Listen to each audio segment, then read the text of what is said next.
Data ఉంటుంది నా దగ్గర, చాలా చేశారు. పిఠాపురం వాళ్ళు దానికి ఏదైతే ఇంతవరకు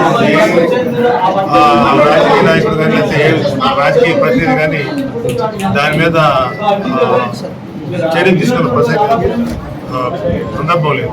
పవన్ కళ్యాణ్ గారు వచ్చిన తర్వాత ఆ పనిలో ఉన్నారు. ప్రతి గ్రామానికి రోడ్లు వేస్తున్నారు.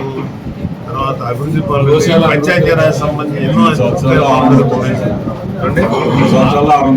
2 సంవత్సరాల్లో పిఠాపురానికి 600 కోట్ల పైగా ఖర్చు పెట్టారు. రోడ్ల మీద కానీ వివిధ కార్యక్రమాలు, గోశాలలు కానీ, పశువుల కోసం తాగడానికి నీరు కానీ, ఇంకా ఆయన ఏదైతే ఎలక్షన్లో ప్రామిస్ చేస్తుందో అవి 1 by 1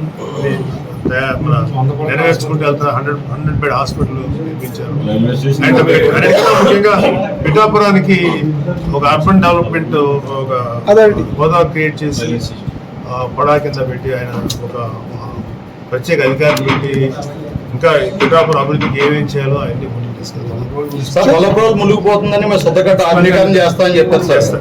అది ఇంకా ఏ విధమైన ఇప్పుడు మేము ముందు 100 పెట్టామనుకోండి వస్తువులు ఒకటి తీసుకోవాలి. ఇప్పుడు ఏం చేస్తారు, ప్రయారిటీ వైజ్ తీసుకుంటారు, దాన్ని బట్టి చేసుకోవాలి. ప్రయారిటీ వైజ్ అంటే ఇది 40 సంవత్సరాల వాగ్దానం సార్. కరెక్ట్ చేస్తారు. వచ్చింది మొన్నే కాబట్టి చేస్తారు. ఇప్పటికి 600 కోట్ల పనులు చేస్తాయి కాబట్టి కూడా చేస్తాం.